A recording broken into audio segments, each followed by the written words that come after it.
Pagi ini kita akan lanjutkan pelajaran sekolah sahabat kita, pelajaran yang ketiga. Kalau kita lihat judulnya sangat luar biasa, yaitu bertahan dalam pencobaan. Bertahan dalam pencobaan. Di dalam ayat hafalannya Yakobus 1 ayat 12, di sana dikatakan, berbahagialah orang yang bertahan dalam pencobaan, sebab apabila ia tahan uji. Nah, luar biasa ya. Berbahagialah orang yang bertahan dalam pencobaan, sebab apabila ia tahan uji, apa katanya? Ia akan menerima mahkota kehidupan yang dijanjikan Allah kepada barang siapa yang mengasihi Dia. Hafalannya sangat luar biasa. Berbahagialah orang yang bertahan di dalam apa? Pencobaan. Ada dua hasilnya, ya. Kalau kita sudah tahan uji, yang pertama adalah menerima mahkota kehidupan, dan itu yang kita akan dapatkan nanti. Tetapi yang masih di dunia, kita akan apa? Bahagia. Kalimat pertama, berbahagialah orang yang bertahan di dalam pencobaan. Rupanya satu bahagia tentunya, dan yang kedua adalah menerima mahkota kehidupan. Nah, apa hubungan ini? Saya harus ambil direktur sekolah sahabat punya gaya ini sedikit. Apa hubungan antara judul dan ayat inti, ayat hafalan? Yakobus pasal berapa tadi? 1 ayat 12. Apa hubungannya bertahan di dalam pencobaan?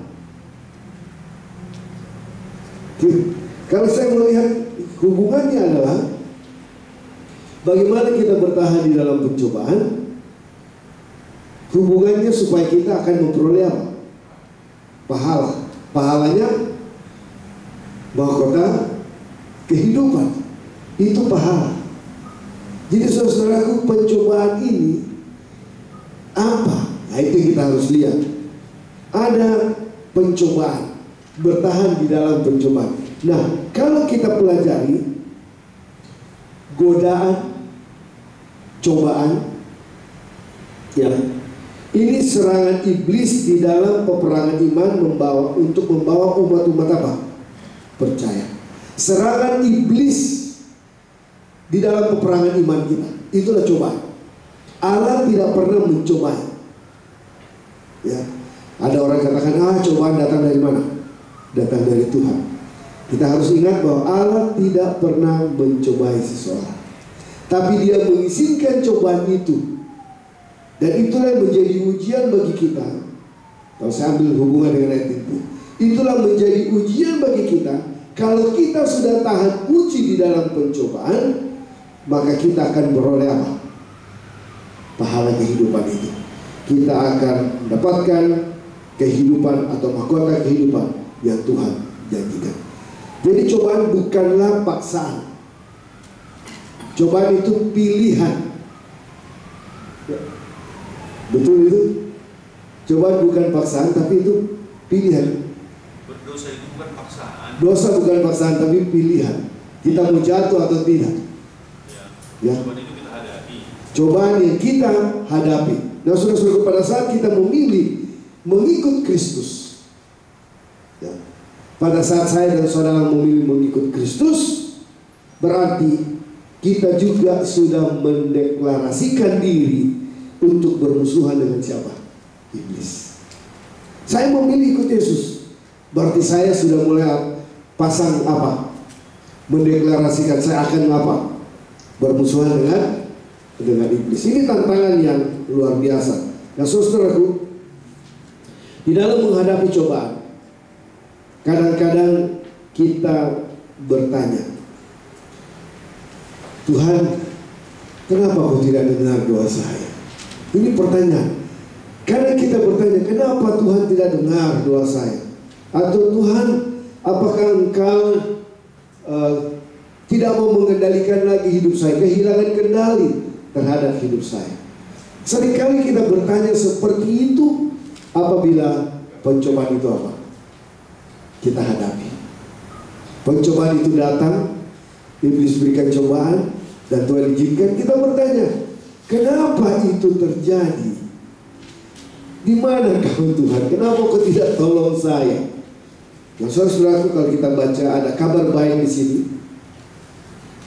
Kabar baik, kalau kita belajar di bagian pendahuluan, luar biasa kabar baik ini. Dikatakan di paragraf beberapa ini, kedua, untungnya kita dapat meraih kemenangan atas cobaan yang dengan mudah menjerat kita. Mengapa kita bisa meraih kemenangan? Lihat kalimat berikutnya di bagian terakhir, dikatakan karena Bapa kita yang adalah Bapa segala terang, dalam Yakobus 1:17 itu, lebih besar daripada kecenderungan kita berbuat dosa, dan hanya di dalam Dia serta melalui firman-Nya kita dapat memperoleh kemenangan. Dan inilah kabar baik itu.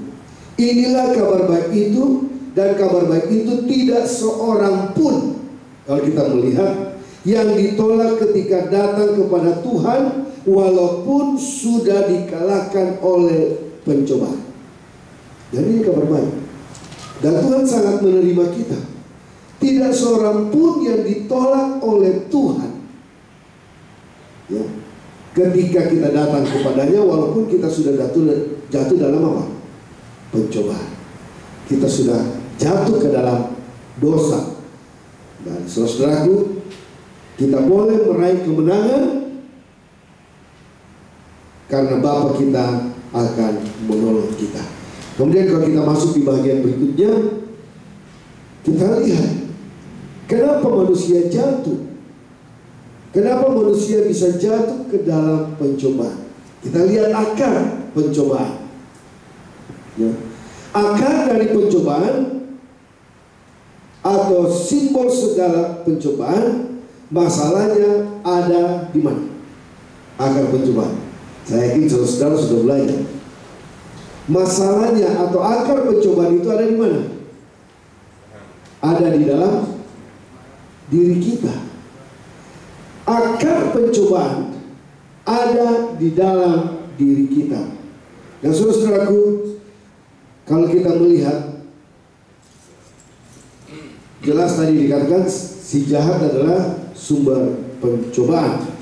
Nah, saya membaca di dalam Yakobus pasal 1 ayat 13 dan 14, dikatakan Allah tidak mencobai siapapun.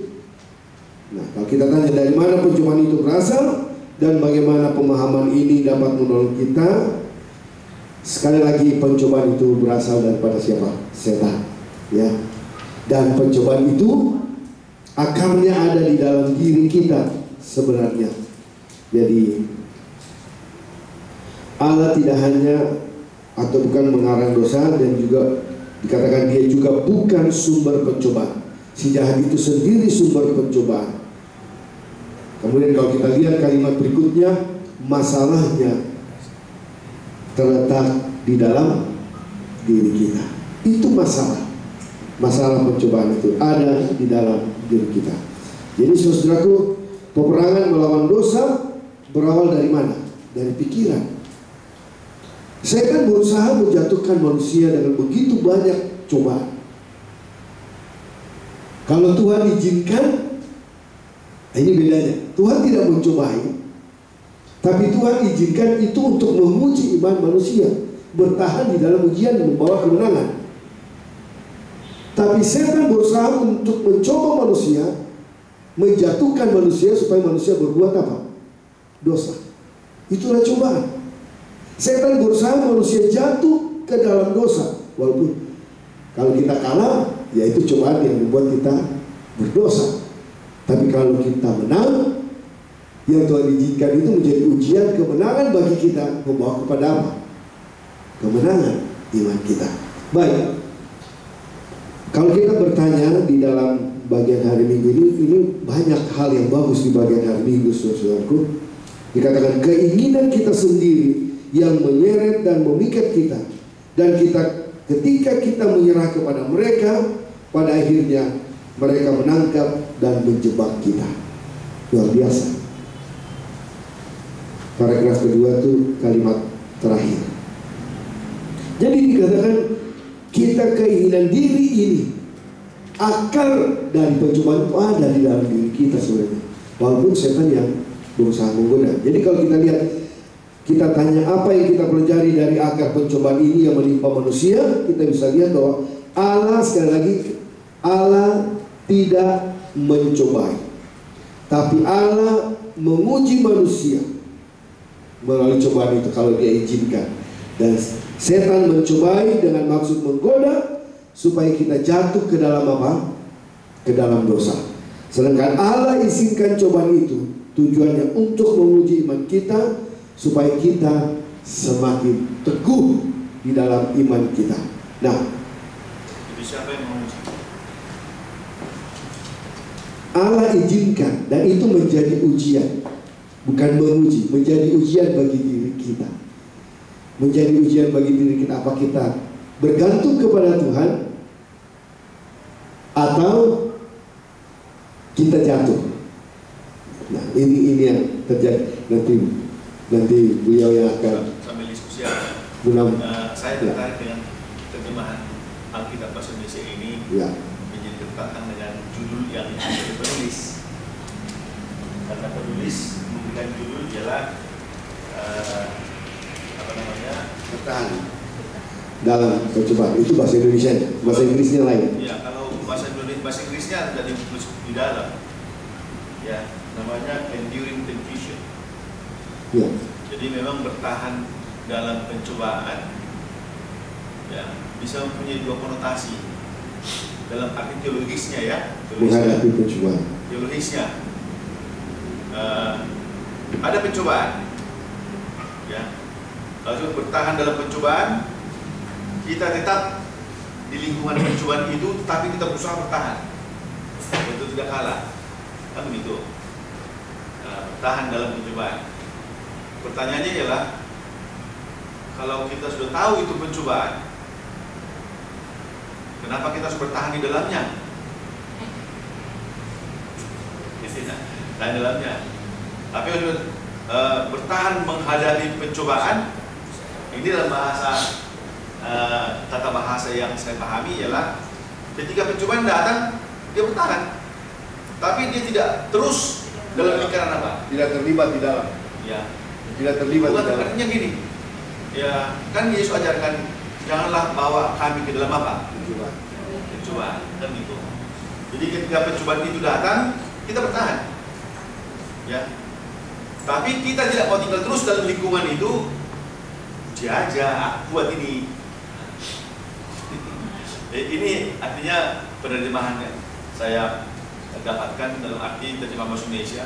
Memang minggu lalu ada satu judul yang sangat kontradiktif dengan arti yang sebenarnya, ya, lalu. Tapi minggu ini, ya, kita sedang teliti lagi terjemahan bahasa Indonesia sekolah kita, bahwa memang bertahan itu artinya ialah bukan tinggal di dalam pencobaan lalu untuk membuktikan bahwa kita ini kuat. Karena kalau saya nggak salah mungkin bisa dibantu. Ada ayat katakan, ya, usilah iblis, usia apa namanya? Lawan yang lari daripada itu, lari padamu, kan gitu ya.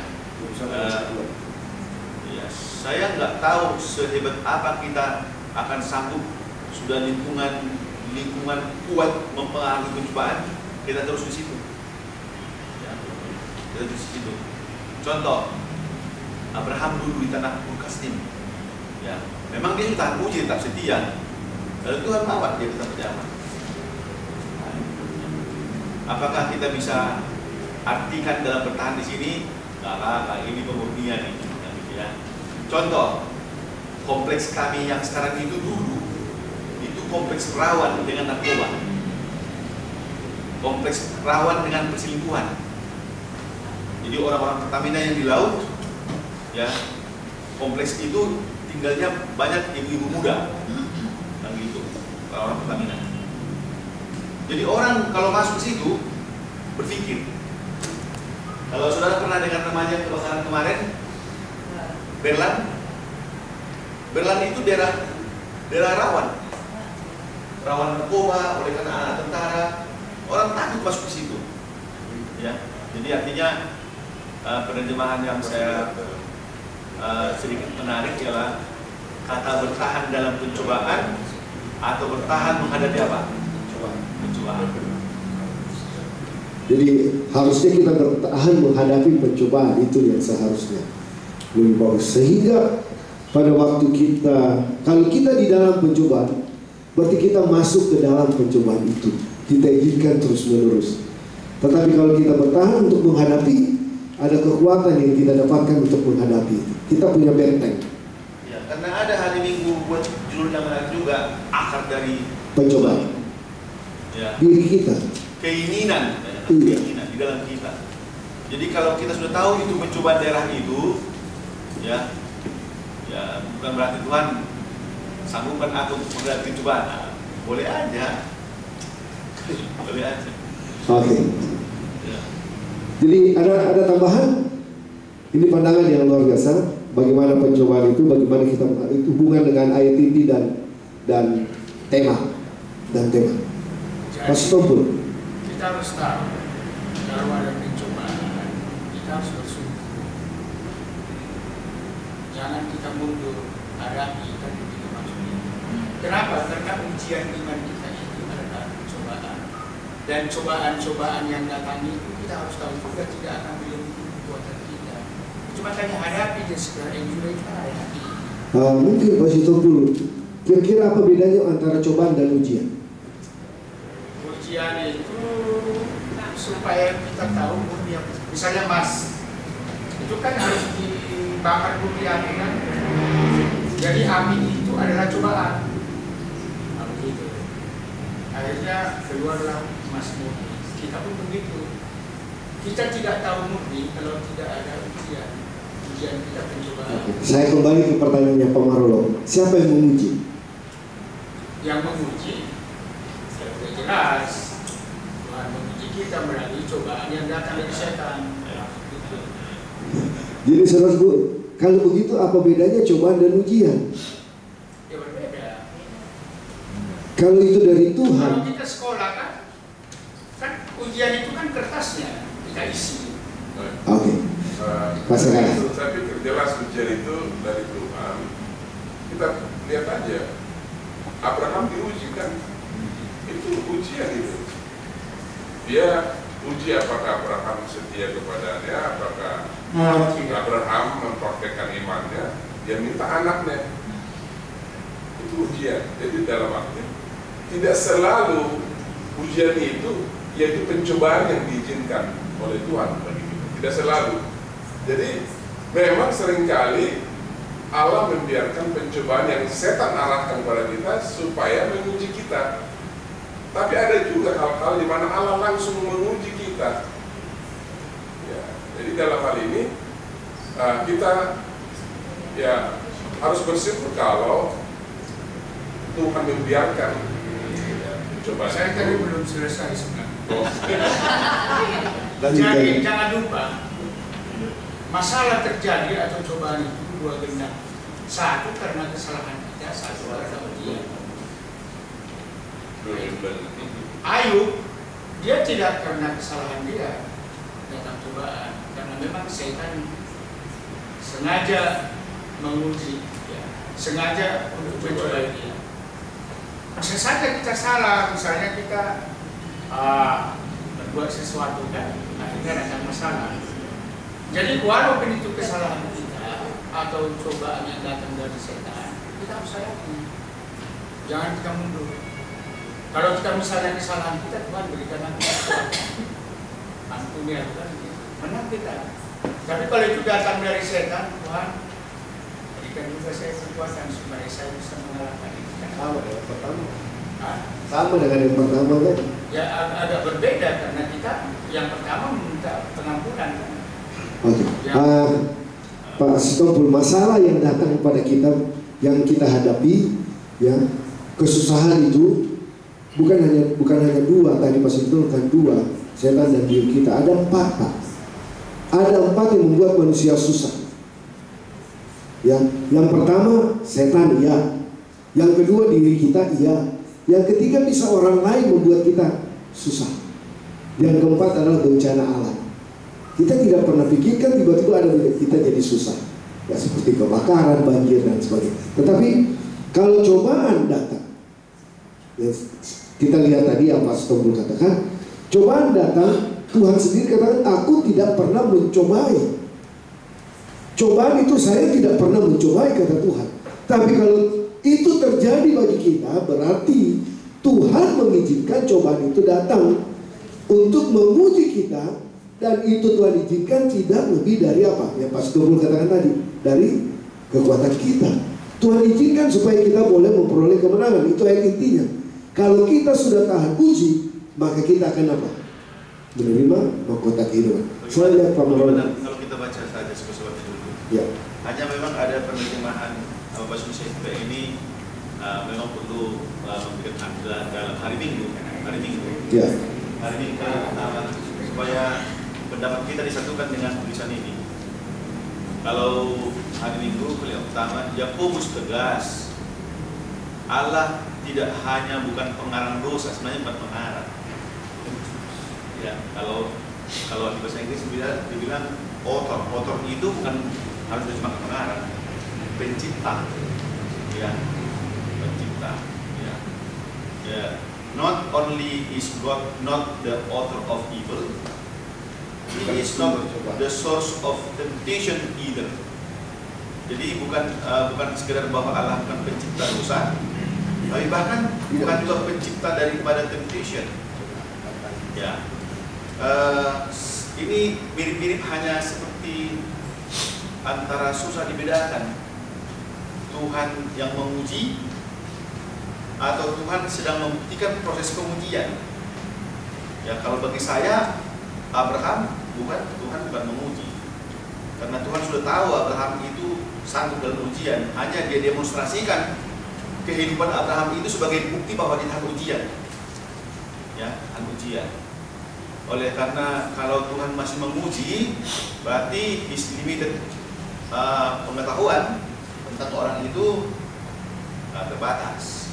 Jadi suatu hari Minggu ini sebenarnya memberikan penjelasan bahwa cobaan itu, kalau hari Senin bilang ialah si jahat sendirilah sumber, the evil, ya, sumber.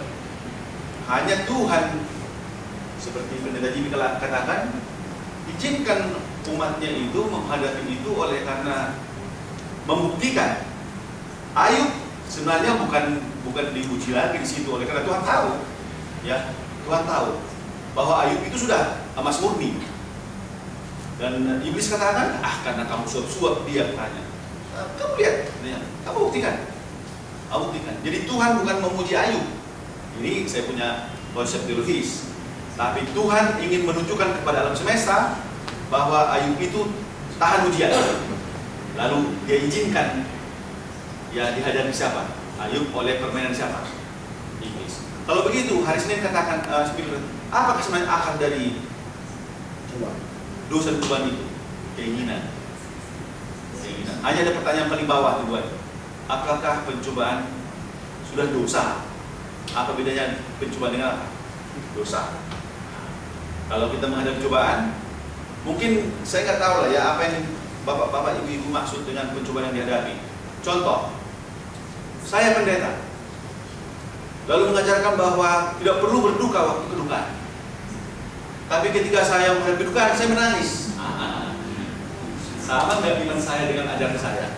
Tuh, saya bilang Tuhan itu sumber segala sesuatu. Saya pendeta. Saya tahu-tahu akhir bulan nggak ada lagi makanan saya. Habis makanan. Ada tamu nggak ada, Tuhan. Itu, ya, apakah ini cobaan atau ujian? Kalau hanya cobaan, misalnya kita melakukan dosa, barangkali itu sangat mudah tidak teridentifikasi. Tahun 1988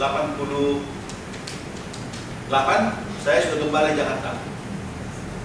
Yang saya hadapi dan tantangan pekerjaan bukan dari luar, bukan dari jemaat, tapi dari pimpinan. Saya lapor ke ketua, saya nggak sebut namanya. Pak, saya dipanggil ini begini. Karena waktu saya kerjakan proyek pekerjaan gereja, saya selalu lapor ke ketua. Tapi karena rupanya dua objek lain tidak dikasih sama ketua, pekerjaan saya jalan, saya dipanggil. Memang kamu pikir kamu itu orang yang ketua ya? Nah, begini. Saya sudah lapor ke ketua, Pak.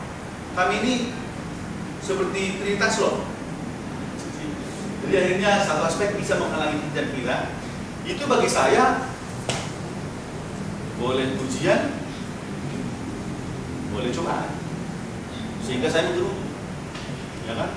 Kalau saya menggerutu, maka saya nggak lolos lagi mana di ujian itu. Jadi jangan kalau ujian itu hanya kalau kita tergoda mau bertumbuk, bukan. Oke, ini bagian pertama, Pak Mani. Bahasa kata kita kalau keluar hati-hati.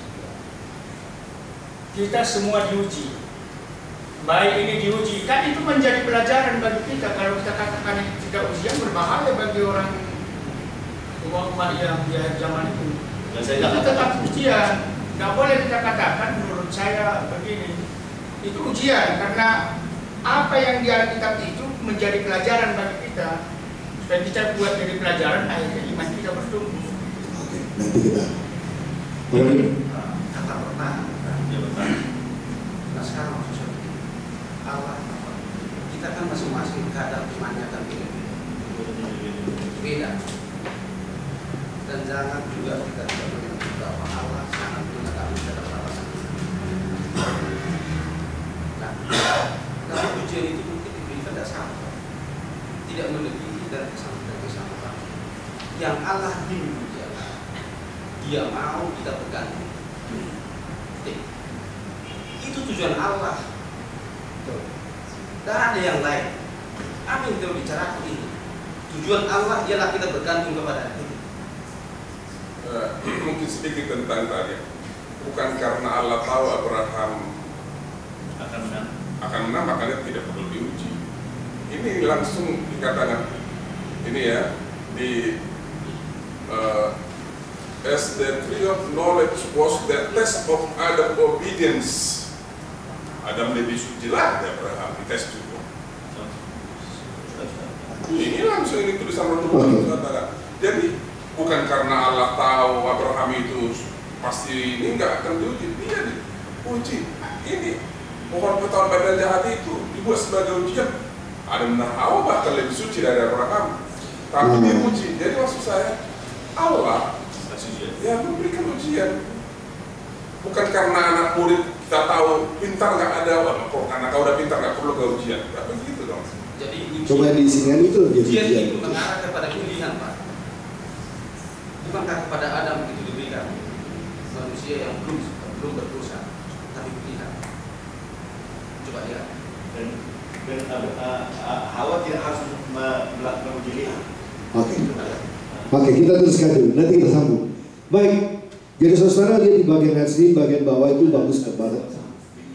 Dikatakan dicobai dari dalam adalah bukan dosa, bahkan Yesus juga pernah dicobai. Masalahnya bukan terletak pada pencobaan itu sendiri, tetapi bagaimana kita berespons terhadap pencobaan itu. Jadi masalahnya ketergantungan kita kepada Tuhan membuat kita keluar, kita menang untuk itu. Kita respons kita, apa kita mau jatuh atau tidak? Ini simpel bagi saya contohnya. Saya masuk restoran, saya haus, ada teh di sana. Bagi saya bukan ujian itu. Kan kita udah tahu. Enggak, artinya saya nggak selera untuk itu walaupun saya haus. Tapi bagi sebagian orang itu ujian berat. Beda. Artinya bagaimana merespons seperti Pak Manik bilang, sebenarnya buah itu dibuat, kamu lihat dia kamu tahan nggak selera kamu tidak makan ya, gitu. Ya itu pilihan. Ya, pilihan. Memang itu pilihan. Baik, Kalau saya melihat kata Abraham, Abraham disuruh Tuhan mempersembahkan Ishak di dalam Kejadian pasal 22 ayat 1. Di bahasa Indonesia disebut mencoba, tetapi di dalam bahasa aslinya disebut dengan nazar. Nazar itu sama dengan menguji, nazar itu sama dengan membuktikan, tadi dikatakan. Jadi menguji atau membuktikan, kata aslinya itu nazar.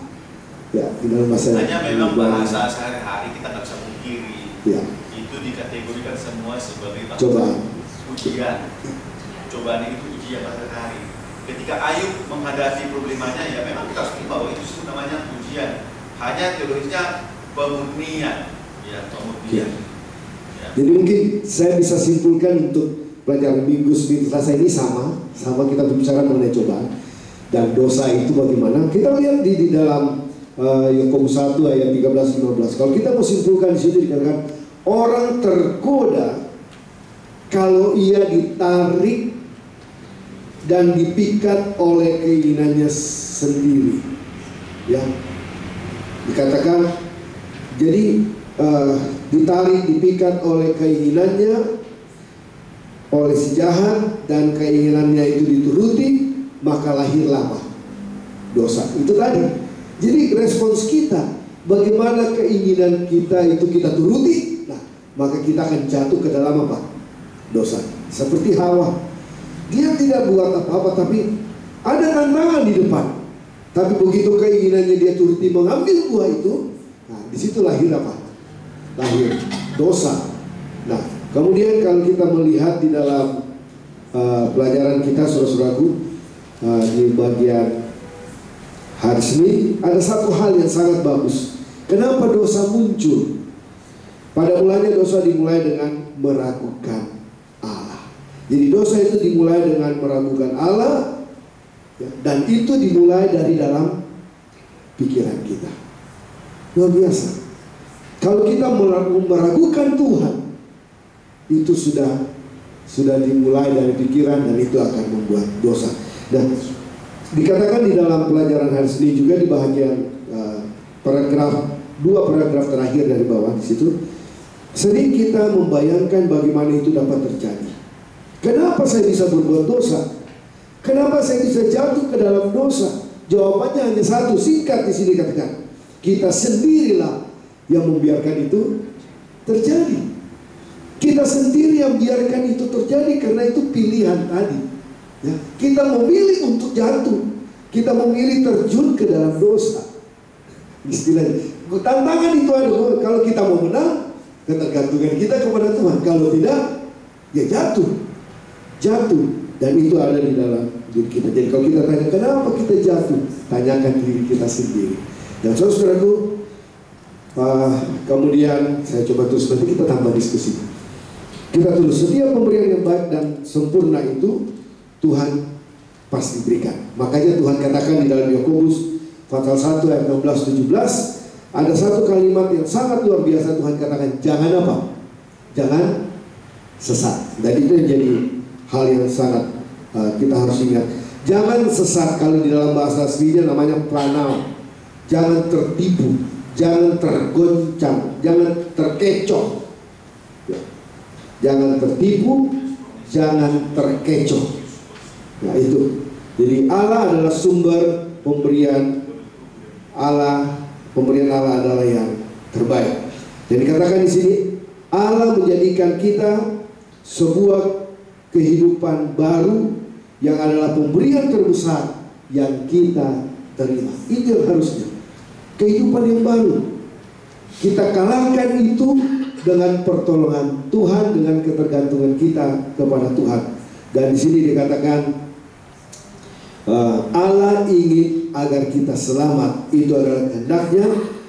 Bahkan sebelum kita diciptakan, bahwa kita harus memiliki keselamatan dari kehidupan di dalam Dia sekarang dan untuk kekekalan. Jadi orang berbuat baik, kalau kita melihat kesimpulan di bawah, orang berbuat baik adalah milik Allah, dan orang yang berbuat jahat belum mengenal Allah. Di mana ayatnya? 3 Yohanes ayat 11. Saya mau kalau kita lihat 3 Yohanes ayat 11. Ada ayat yang sangat bagus di situ. Dikatakan begini, saudaraku yang kekasih, janganlah meniru yang jahat, melainkan yang baik. Barang siapa berbuat baik, ia berasal dari Allah. Tapi barang siapa berbuat jahat, ia tidak pernah melihat Allah. Jadi berbuat baik adalah milik Allah, orang jahat belum mengenal Allah. Jadi kebaikan jauh lebih luas daripada sekedar melakukan kebajikan. Ya. Kemudian untuk melakukan hal ini, untuk hidup lebih dekat kepada Tuhan, untuk lebih tahu bagaimana rencana Tuhan, saya tidak tahu mengapa Yakobus masuk kepada kalimat ini. Di dalam Yakobus pasal 1 ayat 19 dan 20, hendaklah kamu lambat untuk apa? Berkata-kata. Saya menghubungkan itu supaya saya tidak jatuh dalam pencobaan, dalam ujian saya bisa menang, ujian iman, saya bisa bergantung kepada Tuhan. Kemudian masuk supaya kita menghasilkan buah itu, masuklah di ayat ini. Lambat berkata-kata, dan jangan cepat apa? Marah. Nah, saudara-saudara, lambat untuk marah artinya saya bisa menahan diri. Lambat berkata-kata. Jadi kalau saudara lihat sini, cepat mendengar, lambat berkata-kata, dan juga lambat untuk marah. Ini sama dengan mengendalikan lidah, ya, lidah kita. Mengendalikan lidah, karena lidah itu sama dengan api yang mudah membakar. Hutan pun api yang kecil bisa apa? Terbakar. Itu lidah, kehidupan kita. Kendalikan lidah. Nah, saudaraku, ada peribahasa katakan begini, mulutmu apamu? Harimau. Mulutmu harimau. Nah, saudara, kita bisa jadi korban perkataan kita sendiri. Saya masih mengingat Pendeta Dompas, guru kami di Unai, dosen kami di Unai, DJ Dompas. Dia pernah panggil saya, kalau kau mau jadi pendeta, ada dua hal saya mau sampaikan. Yang pertama, di dalam hatimu harus ada tempat sampah. Istilahnya kalau ada apa-apa, taruh di situ. Nggak usah dipikirkan, pikirkan yang baik. Lemparkan ke sana. Yang kedua, kalau kau mau berbicara, sebelum kau bicara, basahi bibirmu dulu. Artinya berpikir lebih dahulu. Berpikir lebih dahulu baru apa? Berbicara. Ya. Jadi sebelum bicara, pikir dulu apa yang saya mau katakan. Luar biasa. Ini teringat sampai hari ini dua hal itu. Jadi saudaraku, cepat mendengar, lambat berkata-kata. Nah, kalau kita lihat sini, istilah cepat mendengar, lambat berkata-kata, betul juga Tuhan itu, ya. Dia ciptakan dua telinga, satu mulut. Dua telinga cepat mendengar, satu mulut, di dalamnya lidah, kan di sini lidah. Jagalah lidahmu, kan di situ. Lambat berkata, lidah ini dikurung oleh mulut. Bukan hanya mulut dikurung itu lidah, tapi di dalam mulut kita ada gigi. Gigi ini jadi pagar supaya jangan cepat apa? Berbicara. Saya renungkan luar biasa ini, kalimat ini, saudaraku. Jadi bila kita menghadapi masalah, biasanya kita stres, biasanya kita marah-marah, ya, hadapi masalah. Apakah kita stres atau marah? Tuhan katakan lambat berkata-kata, cepat dengar, lambat berkata-kata, dan lambat juga untuk kata, untuk marah. Ya, saudaraku, pada waktu kita marah, menjadi pertanyaan, kepada siapa kita marah? Kepada diri kita atau kepada Tuhan? Atau kepada siapa saya marah? Di dalam Mazmur 4 ayat 5, bisa nggak kita marah? Kalau begitu menjadi pertanyaan, bisa nggak saya marah? Mazmur 4 ayat 5 katakan, kita boleh marah, tapi jangan sampai berbuat dosa. Marah, tapi jangan sampai berbuat dosa. Nah, ini jadi pertanyaan, bagaimana saya marah sampai tidak berbuat dosa? Masih ingat Yesus di bait suci dia marah nggak? Sama orang yang berjualan di Ka'bah, di halaman Ka'bah, sampai tunggang balikan semua itu meja yang ada di sana. Tapi apa dia berdosa? Bagaimana marah yang tidak berdosa, saudara? Bagaimana marah tidak berdosa? Marah sambil ketawa, kalau orang Jawa bilang itu ngenyek itu. Bagaimana ini marah tapi tidak berbuat dosa? Pas Kompol, beliau sudah mau berbicara, ini saya kasih bagian beliau. Kalau misalnya contohnya anak-anak kita lari-lari di gereja, marah kita pukul salah kita. Tapi kalau di rumah sudah kita amarkan, di gereja duduk manis, kalau lari nanti di spam, kita tidak salah, itu maksudnya. Jadi aturan itu mendidik, ya? Bisa kita marah, itu marah positif. Kalau tadi itu marah emosi. Jadi kalau kita sudah ada aturan, kita boleh marah. Tapi kalau tidak, itu emosi. Jadi itu yang dimaksud di situ. Oke, ada lagi? Bagaimana marah supaya tidak menjadi dosa? Ya, Ibu parangin lagi. Jadi kalau marah itu pertama jangan kita mengeluarkan kata-kata yang menyakitkan pada orang tersebut. Dengan kata lain, marah kasih, sama seperti kepada anak kita. Kalau anak kita itu kita hukum adalah karena kasih. Jadi artinya kita bisa marah itu bukan pertama kepentingan kita, karena kepentingan orang tersebut. Itulah kasih, karena demi keselamatan orang tersebut. Itulah saya rasa Yesus juga demikian. Dia marah itu bukan kepentingan dia, karena adalah kepentingan waktu itu di Ka'bah. Ya, dia menangis melihat bagaimana sudah kejahatan dan moral terjadi di Ka'bah tersebut. Saya rasa itulah mengenai mana. Oke, terima kasih. Ada lagi yang berikan tanggapan? Karena ini Pak Manik. Kata-kata marah ketika kita marah, Emosi. ketika kita emosi, tidak akan muncul. Menahan ini kan pencobaan dulu, ini kan dari praktik. Ini salah satu pencobaan praktik. Saya tertarik dengan sebuah slogan di sekolah kita di Depok Timur. Saya catat, give me 5.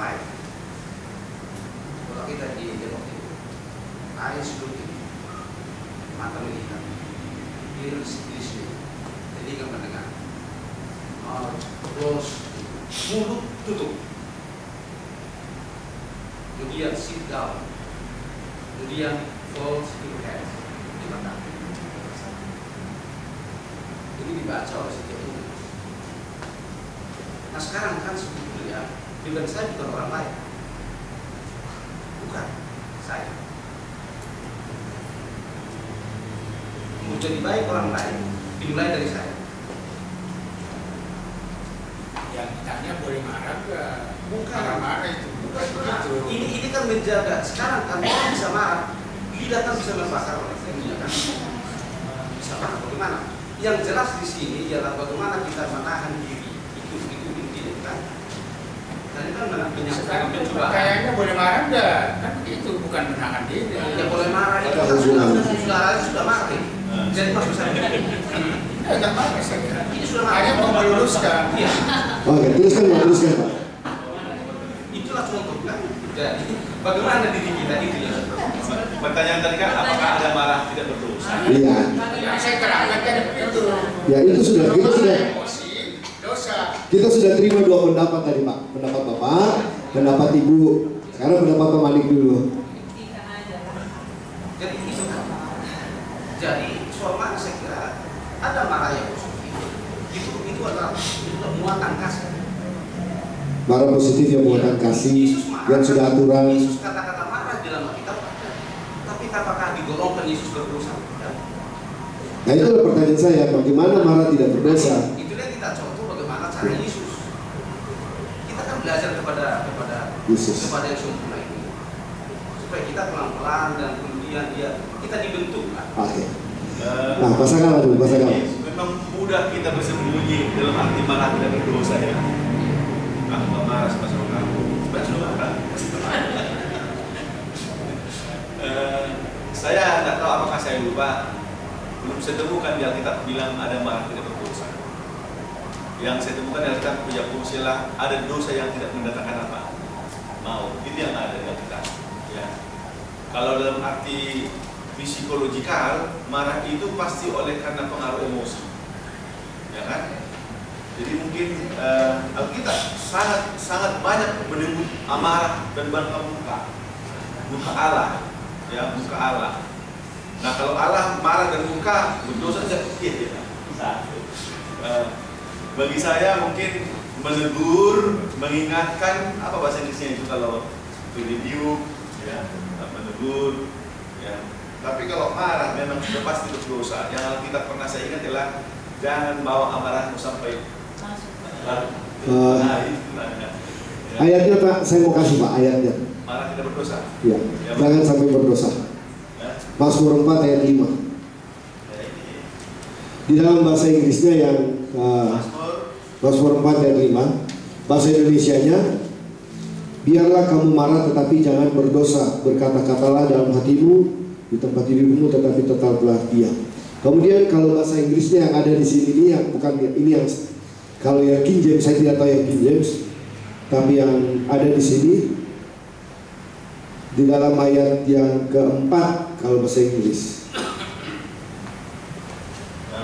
in your anger do not sin, ya. Itu Alkitab dia yang salah. Jadi, itu sama dengan mengambil keputusan begini, ada keputusan emosi, ada yang sudah dipikirkan.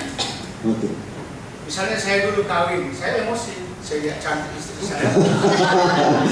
Itu emosi. Tertarik dengan. Tapi kalau itu tidak emosi, saya pikirkan siapa dia, pendidikannya apa, siapa orang tuanya, harus begitu. Emosi itu selalu negatif. Ada 3 anak saya laki-laki dari dia. Emosi itu ada yang positif loh. Oke. Jadi kita harus tahu juga itu yang begitu-begitu. Jadi pertanyaannya Ibu perhatikan lagi, emosi itu apakah negatif? Selalu negatif. Apakah selalu negatif? Karena ada emosi yang positif. Iya. Kalau emosi itu sudah pasti negatif. Tapi kalau sudah kita pikirkan dulu, itu yang benar. Gak selamanya Panjang.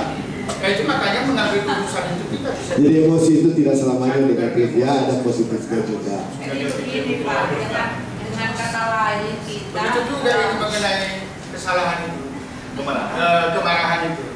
Kalau kita seperti tadi contohnya, anak saya lari-lari di gereja, marah saya, itu salah saya, emosi. Tapi kalau sudah di rumah, ini aturan main, dulu manis di gereja. Kalau nanti kamu lari-lari di spend, itu yang marah. Positif, boleh marah seperti itu. Jadi itu bagi kita sekarang cucu kita ya. Kalau Leli nanti Leli. Jadi gini Pak, marah yang tidak benar menurut saya karena kita tersinggung emosi kita, tersinggung diri kita. Sering sekali Pak, dalam mendidik anak pun saya mengenang ketika masih muda. Kenapa kadang-kadang kita marah? Karena diri kita, kepentingan kita. Kita malu dilihat orang lain. Kita bukan for the sake for our children gitu. Itu satu kesalahan saya yang sering saya doakan sama Tuhan. Yang ketika masih anak-anak masih kecil, karena kita berpikir kita seperti pendeta, iya kan? Yang tidak bisa menenteramkan anak. Padahal itu sebenarnya keluar lagi kalimat malu kamu. Yang salah gitu. Jadi jangan karena kepentingan diri kita marah. Saya rasa itu dia tidak marah dengan penegur. Tapi diiringi kadang-kadang dengan emosi. Oke, saya kira bagian ini sudah kita dapatkan intinya ya. Tergantung motif kita. Bagi saya marah itu akan besar kemungkinan menyakiti lawan kita. Kata marah. Dia akan merasa sakit, apakah feeling sakit. Kira-kira apa istilahnya bagus pendeta? Supaya marah. Karena Alkitab sudah dikatakan, Alkitab katakan in your anger do not sin. No, bukan begitu kalimatnya. Kalau kau marah jangan berbuat dosa. Marah itu attitude, tapi berbuat itu tindakan. Ini saya tidak tahu kalau yang bikin James. Saya di bahasa Indonesia pun mudah. Jadi ayat 5, biarlah kamu marah, tapi jangan berbuat apa. Bisa marah nggak berarti? Bagi saya bisa. Ini bagi saya ya lah. Marah itu ialah dosa. Itu bagi saya. Maksudnya supaya tidak Kalau itu kata marah, itu kata negatif, marah. Tapi bagaimana kita cari kata marah supaya tidak negatif? Saya mau tanya, ada nggak kalimat kita yang disebut kategori marah tidak beyond normatif? Tidak ada. Makanya saya tanya. Sebenarnya yang Kita punya ton suara, Iya. beyond suara, kalimat yang dipakai, ya. Ini tidak jadi begitu. Oke, Pak, kayak sekarang? Saya pikir marah itu bagus. Mana kalau istri kita pergi ke orang lain kita nggak marah. Nah, benar aja suami apa itu? Intinya Pak, intinya Maksudnya apa? masa nggak marah kita? Jadi kalau bapak bilang marah itu selama-lamanya nggak bisa itu. Marah itu banyak positif. Gimana kalau anak kita berjudi kita nggak marah? Ya, jadi ada positifnya. Ya, dalam arti bahwa marah itu tadi sudah jelas sekali apa yang Ibu Nangin katakan. Kalau itu ada untuk ego kita, jadi kita marah itu tidak untuk kepentingan anak kita, istri kita. Ini hanya karena ego kita, itulah yang salah. Jadi saya kira Allah sendiri marah karena apa?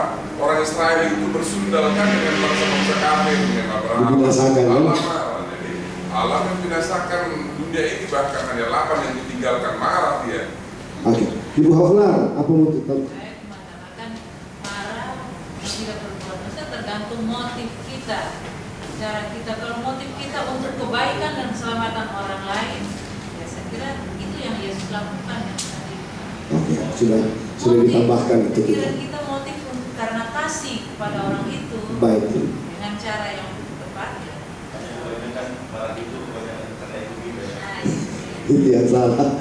Oke, makanya untuk kita tidak jatuh dalam cobaan, kita bisa kekang diri kita, lidah kita, emosi kita. Tuhan katakan tanggalkan pakaian kotor.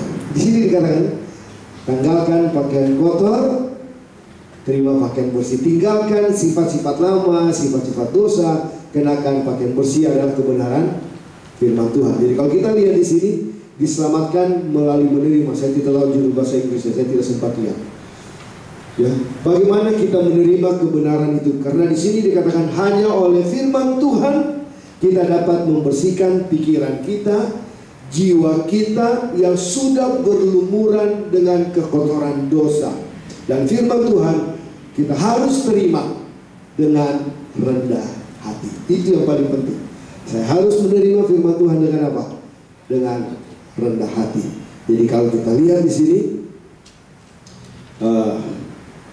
bagaimana contoh Zakaria, ya, di dalam Zakaria pasal 3 ayat 3 dan 4, luar biasa kata kotor sini disebutkan.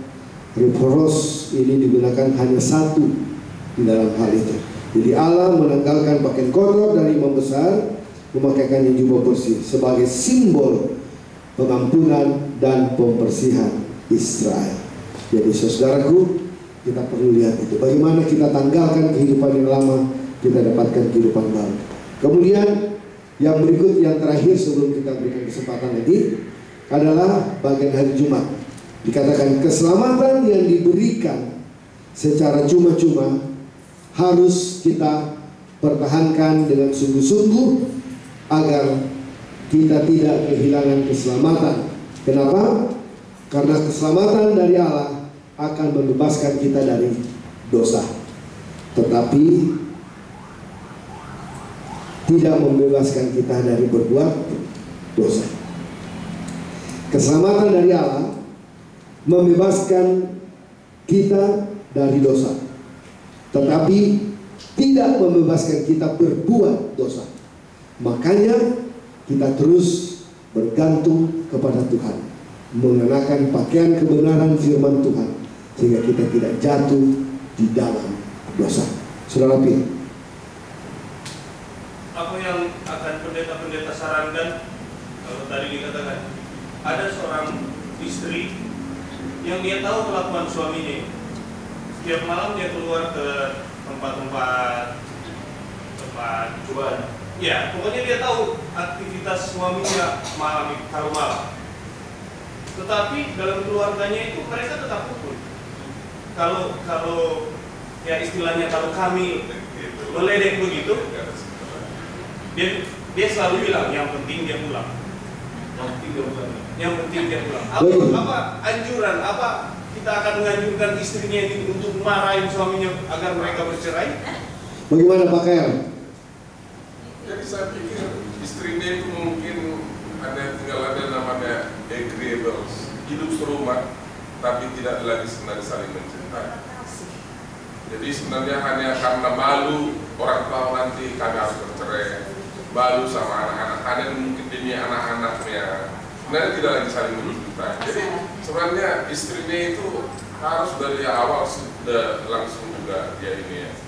Mungkin saja karena istrinya begitu lemah sampai kemudian suaminya jadi ya bertindak semena-mena aja ya. Jadi sesungguhnya bahwa keluarga seperti itu saya pikir tidak ada lagi damai di situ. Sudah hancur hati istrinya. Jadi kalau menurut saya jangan-jangan istrinya itu sudah dia mungkin komplain langsung suaminya bikin ultimatum. Nah, kalau begitu cerai aja kita. Ya udah, ini istrinya. Aduh, kasihan lah. Apa nasihatnya katanya? Nah, nasihat saya. Nasihatnya pendeta. Nasihat saya adalah istrinya itu bicara lagi hati ke hati, lalu kemudian kalau boleh ingatkan lagi kembali masa nostalgia dulu, cinta kasih awal, cinta yang mula-mula itu kan. Kalau kembali ke cinta yang mula-mula, mungkin suaminya akan bisa sadar dan saling memaafkan. Biasanya ada fase itu yang mungkin membuat suaminya juga jengkel, ada hal yang terjadi sampai kemudian harus saling memaafkan. Kembali saling memaafkan, mulai lembaran baru, mulai hidup baru. Oke, ini pengalaman yang sudah lebih sini. Jadi terima kasih. Beda, tidak seperti itu. Saya kalau konseling, tetap saya katakan dasar rumah tangga, cinta plus ditambah pengertian. Istrinya itu bukan benci, mengerti dia kekurangan suaminya diterima, jadi tidak masalah, damai juga. Hanya dia akan masuk dari di pengadilan nanti pelan-pelan dituntun. Seperti Huta Barat, 32 tahun dituntut istrinya supaya bertobat. Ada anggota JMT. Bayangkan aja, 32 tahun istrinya sabar menunggu dia untuk apa? Kenapa? Karena dia ada pengertian. Jadi bukan dia jadi susah. Tidak, dia serahkan sama Tuhan. Jadi karena ada pengertian lah terhadap suaminya dia begitu, akhirnya dia bisa hapus dada. Bukan berarti mereka jadi. Kalau itu pertanyaannya, saya secara pribadi saya setuju dengan apa yang dikatakan. Kita koreksi, mungkin kita kembali ke belakang, kita bangkitkan rasa cinta yang pertama. Kemudian habis itu kita melihat kenapa ini terjadi. Saya tidak tahu, mungkin kenapa istrinya tidak melakukan itu, karena dia ada dua. Dia cinta tetapi dia lemah. Dia cinta, dia lemah. Cinta dia tetap bertahan walaupun mungkin sudah tidak bisa buat apa-apa. Kemudian yang berikut adalah lemahnya, ya tetap tinggal serumah tapi tidak bisa berbuat apa-apa. Bagaimana kalau pertanyaannya kita percaya dengan beliau? Kalau suami sudah pergi tapi istrinya biarkan namun tetap berasa damai, apa yang harus dilakukan? Pertanyaan ini apa yang dilakukan siapa? Itu pertanyaannya. Apa yang dilakukan suami, apa yang dilakukan istri? Apa yang kita nasihati Pak? itu mungkin bagaimana mungkin bisa damai? Itu kan mungkin pandangan kita saja, mungkin mereka hanya memoles saja, tidak akan mungkinlah bisa damai, Pak. Kalau kita punya jantung hati kita itu melakukan seperti itu. Kalau benar cinta pasti marah istri. Cinta tidak membiarkan orang itu berdosa. Iya. Orang yang kita cintai. Jadi itu memoles saja damai. Saya sebenarnya berpikir bagaimana kalau saya menganjurkan dia membenci suaminya dan mereka bercerai? Bagaimana anak-anaknya? Bagaimana keluarga itu? Apa kita bisa memenangkan istrinya dengan Itulah yang dibilang Pak tadi. Iya. Jadi selama ini saya cuma melihat dari luar. Mereka hidup Nyaman-nyaman aja. mungkin lebih baik dari keluarga saya. Pada esensinya, Di gereja sangat aktif. Tapi kan begitu malam kalau datang teman dari suaminya, jalan kita. Jalan. Esensinya kalau benar cinta pasti harus ada marah, ada cemburu. Ya. Kalau sampai istri tidak marah, banyak kemungkinan. Kemungkinan positif adalah dia bilang Tuhan ini sudah selingkuh. Ya. Dia tidak bisa lagi buat apa-apa daripada kehilangan suami total oleh anaknya yang itu salibnya. Lalu dia berusaha dengan doa berdamai hatinya. Ya. Tapi kemungkinan kedua ada kemungkinan kedua. Sebenarnya dia marah tapi tidak berdaya. Kemungkinan ketiga ialah damai, bikin situ aku bikin situ bisa. Bisa. Siapa mau tahu? Nah itulah. Artinya Kenapa kita tak ambil positifnya? Nah positifnya adalah kita yang bijaksana dengan keluarganya. kalau kita lihat kemungkinan enjoy life istri itu, kemungkinan besar dia berdoa Tuhan, Tuhan ini sudah selingkuh. Boleh jadi kita nggak dengar ditegur suaminya, tapi sebenarnya ditegur juga suaminya. Hanya nggak mau membuat dia apa.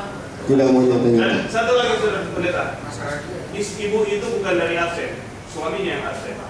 Justru suaminya yang bertualang Jual suaminya yang luar biasa. So nggak bisa dijawab itu apa?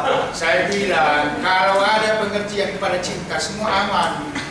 Tapi kalau cinta tidak mungkin dia pergi, Pak. Pengertian itu perlu. Yang penting Sedalam apapun cinta seseorang kepada istrinya, suaminya, kalau nggak ada pengertian berkelahi terus. Oke, kuncinya hanya satu, Pak.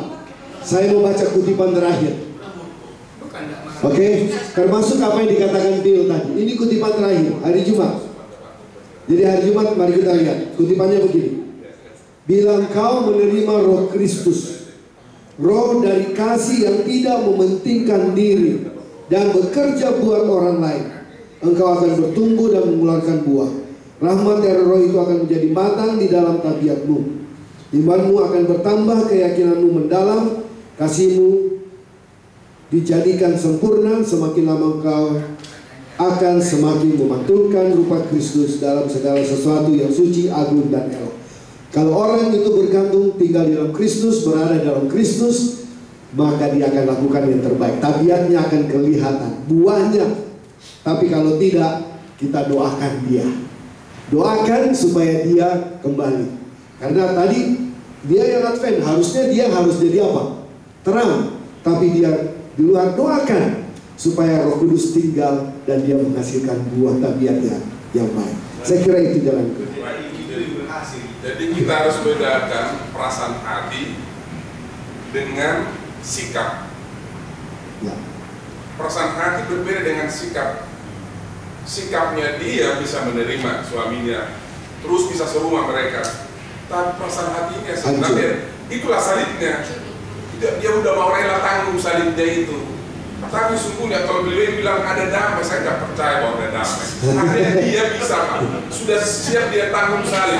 Kelihatan dari luar. Karena kalau dia itu tidak dipermasalahkan. Kalau kan damai, artinya tenang, sudah benar. Betul. Damai itu kalau tenang. Bagaimana bisa tenang? Udah bergelombang, nggak ada itu. Namanya gelombang, kalau udah begini-begini. Kamu belajar psikologi. Oke, terima kasih Pak KR Segala. Jadi supaya kita bertahan dalam pencobaan, ayat terakhir Yeremia 17 ayat 7 dan 8 yang terakhir. Ini yang terakhir Yeremia 17 ayat 7 dan 8. Diberkatilah orang yang mengandalkan Tuhan, yang menaruh harapannya pada Tuhan. Ayat 8. Dia akan seperti pohon yang ditanam di tepi air, yang menghasilkan, yang merambat akar-akarnya ke tepi batang air, dan yang tidak mengalami datangnya panas terik, yang daunnya tetap hijau, yang tidak khawatir dalam tahun kering, dan yang tidak berhenti menghasilkan apa? Buah. Marilah kita menghasilkan buah, bertahan dalam segala tantangan hidup kita. Ada yang tambahkan? Apa ini? Pak Tatang, Pak Mani. Oke. Yang terakhir. Yang terakhir, masih ada waktu. Kabar baik adalah ini, bahwa Allah tidak meninggalkan kita sebagai korban yang tenggelam dalam lautan Yesus. Dia telah menyiapkan kapal penyelamat Yesus itu kan, Ya. bagi semua orang atau semua keluarga yang rela menggunakan kapal itu. Amin. Jadi ada Tuhan berikan kabar baik bagi kita. Baik, Pak Tatang. Kalau saya lihat sebenarnya apa yang dikatakan Phil itu memberikan satu ilustrasi bagaimana bertahan dalam pencobaan.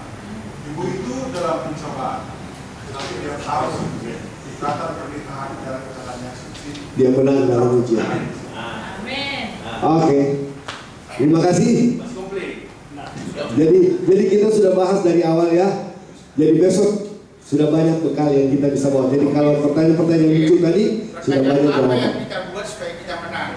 Tadi sudah saya katakan, kita tinggal di dalam Kristus, Roh Tuhan ada dalam kita, bergantung kepada Tuhan. Dan di sini katakan kalau kita melakukan itu kita akan berbuah. Yeremia 17 ayat 7 dan 8. Memang itu bahasanya. Ya. Mengeluh guru saya. Bagaimana respons kita menghasilkan? Jadi kalau bagi saya Yesus contohnya kan setiap pagi dini hari dia punya hubungan baik. Iya. Betul. Alfa Omega. Pagi-pagi. Alfa Omega 87 jilid 5. Saya hafal Pak kebetulan kutipan itu.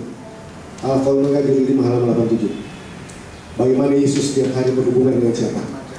Dengan Tuhan. Setiap pagi dia ada kesempatan. Jadi kebaktian cobaan juga tak bagi kita. Ya. Kebaktian pagi. Bisa aja jadi cobaan. Cobanya ada di waktu. Di waktu kita. Kata Pendeta Marolo, jangan berakhir dulu katanya. Bapak Sagara dari tadi senang sekali mengklarifikasikan pencobaan, jenis-jenis pencobaan yang kelihatannya. Kalau saya ingat aja ketika Yesus dicobai oleh setan, ada faktor-faktor di situ kita lihat. Itulah jenis-jenis pencobaan. Oke. Iya, iya. Ujilah dirimu sendiri. Iya.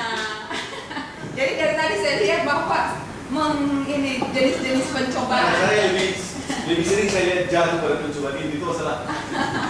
Baik, terima kasih doa. Kita berdoa. Jadi berdoalah sama Tuhan supaya Tuhan tambahkan hikmat besok kita mengajar dengan lebih baik lagi. Doa hari ini Pendeta Pahala nggak ada. Kemarin dia didoakan. Ya.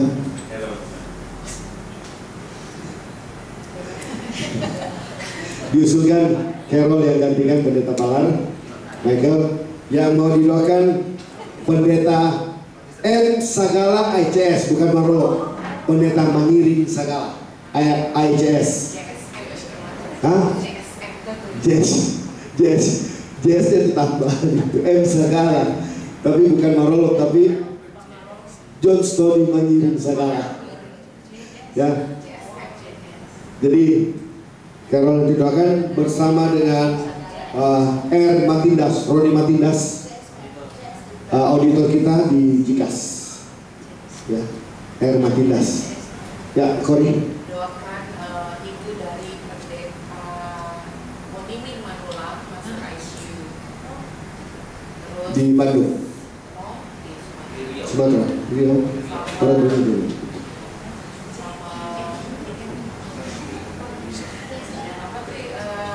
Bapak Wawan yang masih ini. Wawan sana. Oh, Wawan juga kritis. Kenapa sih kita sama dia? Suaminya Rita. Oh. Jadi kita doakan yang sakit, orang tuanya Pendeta Ponimi, ibunya Pendeta Ponimi Menulang, kemudian Pak Wawan, suaminya almarhum Rita Siborian yang ada di ICU. Ya karena ada stroke. Minggu depan akan mulai Embolis ya. KKR minggu depan, setelah itu baru Jawa Timur. Minggu depan Jawa Tengah, Solo, Jogja dan Semarang. Carol dicatat KKR Solo, Jogja dan Semarang minggu depan. Kita doakan juga dalam pelantikan presiden tanggal 20. Doakan pelantikan presiden hari Senin tanggal 20. Merah putih kuasa Yesus akan bahaya juga. Yang kita doakan seperti tadi malam ada 2 bus di Jawa, di Jogja mendoakan di rumahnya Amin Rais Amin Rais didoakan supaya jangan keluar roh jahatnya katanya. Iya. Iya. Ada roh jahat. Jangan keluar roh jahatnya untuk mengganggu negara ini katanya. Dan MPR bisa Bisa kita doakan Prabowo supaya jangan keluar roh jahatnya. Dengan roh jahat. Keamanan Itu luar biasa itu. Iya. Betul-betul teguran habis-habisan itu dari apa masyarakat. Dibawa ayam ini dipotong, didoakan di sana, doakan supaya rumah ini tidak menjadi sumber malapetaka, supaya Amin Rais yang sudah mengkhianat ini tidak membuat kejahatan katanya. Jadi doakan pelantikan presiden. Karena ini pelantikan yang pertama dalam sejarah yang bergulir secara apa ini? Secara real, normal. Yang lain tidak normal pergantian. Baru inilah yang normal. Yang ketujuh. Oke, Carol maju ke depan supaya kedengaran suaranya. Tidak kedengaran suaramu nanti. Carol maju ke depan supaya kedengaran suaramu.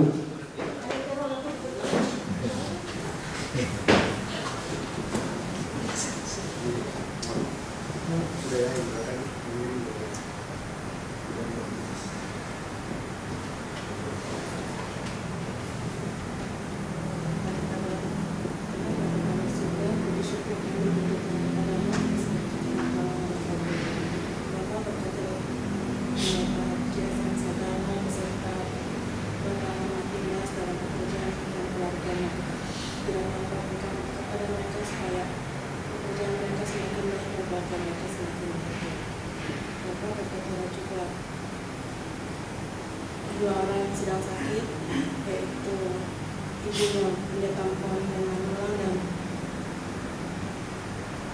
dan Bapak Wawan. Engkau yang terbaik bagi mereka, berikanlah mereka yang terbaik Tuhan. Karena Tuhan, kalau Engkau mau membuka mereka sembuhkan, tapi kalau Engkau mau mengambil mereka, tenterapkan keluarganya supaya mereka dapat menerima apa keputusan Engkau. Berkatilah juga kakak yang akan berlangsung Tuhan minggu depan, kiranya kakak yang tersebut akan berjalan dengan baik dan jiwa-jiwa yang dimenangkan dapat menjadi pilar-pilar bagi gereja untuk kemudian harinya. Bapak berkatilah juga pemimpin negara yang akan dipilih presiden Tuhan, supaya mereka menjadi pemimpin yang baik serta menjadi bijaksana dalam memberikan keputusan, sehingga negara yang akan mereka pimpin akan menjadi berkembang dan menjadi baik. Bapak atas segala berkat yang kami berikan, dan semua ini kami tanyakan ke dalam nama Tuhan Yesus Kristus. Kami berdoa. Amin.